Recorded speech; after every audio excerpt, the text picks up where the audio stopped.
Court ने बोला है कि जो ग्रेस मार्क में 1563 स्टूडेंट्स हैं उनका दोबारा से एग्जाम होगा, क्या बोलना है?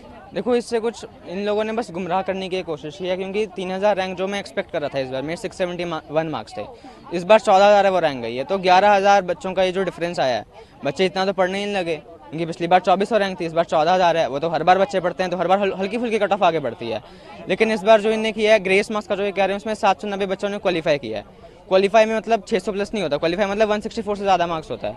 तो 600 प्लस के बच्चे 50 होंगे, तो 50 रैंक कम, अब 14,000 जो रैंक है वो 13,950 हो जाएगी, उससे तो कुछ फ़ायदा ही नहीं होगा ना।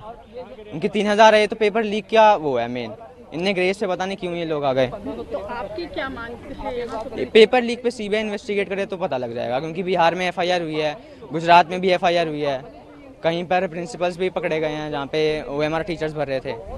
लेकिन कोर्ट ने बोला है कि वो केस जो है 8 जुलाई को सुनेगा, तब तक 6 जुलाई किन्ने शायद बोल दिया कि काउंसलिंग स्टार्ट होगी। आज शायद डिसीजन आया है, तो 6 जुलाई से काउंसलिंग स्टार्ट हो जाएगी। फिर तो अब 8 जुलाई को हियरिंग है, तो एकदम से डिसीजन आता नहीं है, और डेट पे डेट मिलेगी तब तक काउंसलिंग हो जाएगी। तो फिर तो या तो प्रोविजनल काउंसलिंग करवाएं कि अगर चेंज होता है रिजल्ट तो काउंसलिंग कैंसिल हो जाए, तो फिर तो भी वो ठीक रहेगा।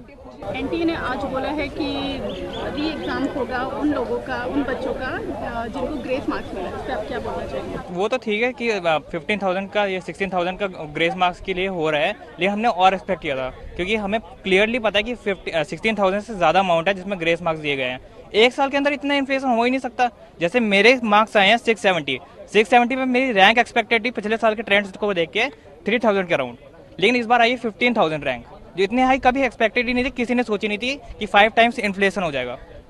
तो इस पे हमें क्लियरली लग रहा है कि कुछ ना कुछ तो हुआ है। ये 1500 से ज़्यादा अमाउंट है जिसमें ग्रेस मार्क्स दिए गए हैं, लेकिन अभी तो ये बात की थोड़ा है कि कुछ तो किया अभी तक जो एनटीए ने किया है। अभी हम और एक्सपेक्ट कर रहे हैं कि और भी आगे करेंगे। सुप्रीम कोर्ट से आपकी क्या एक्सपेक्टेशन? सुप्रीम कोर्ट से बस यही एक्सपेक्टेशन है, जो करेंगे अच्छा करेंगे, जस्टिस दिलाएंगे हम सबको। पेपर लीक, आपको लगता है पेपर लीक हुआ था, उस पर आप क्या बोलते हैं? हाँ, पेपर लीक ऑब्वियस सी बात है, हुआ था। पहली बात तो ये कि एनटीए ने जब विंडो क्लोज हो गई थी एडमिशन की विंडो क्लोज हो गई थी, तो 2 दिन के लिए दोबारा ओपन हुई थी, और कहते हैं एक ही सेंटर से 7-8 बच्चे टॉपर निकल रहे हैं। ऐसा कैसे हो सकता है? इसकी प्रोबेबिलिटी ऑलमोस्ट नील है, ऐसा हो ही नहीं सकता। तो ऑब्वियसली कुछ तो हुआ है यहाँ पर। जुलाई 8 को और एनटीए बार बार कॉन्ट्राडिक्टरी स्टेटमेंट दे रहा है। जिस दिन एग्जाम था उस दिन बोला कि एक ही जगह पेपर लेट हुआ है, बाकी जगह हमने स्मूथली कंडक्ट किया है, और जिस दिन रिजल्ट आया उसके कुछ दिनों बाद बोल रहा है कि 6 जगह पर पेपर की टाइमिंग गड़बड़ हुई थी। तो बार बार अपनी बात से मतलब वो पलट रहा है।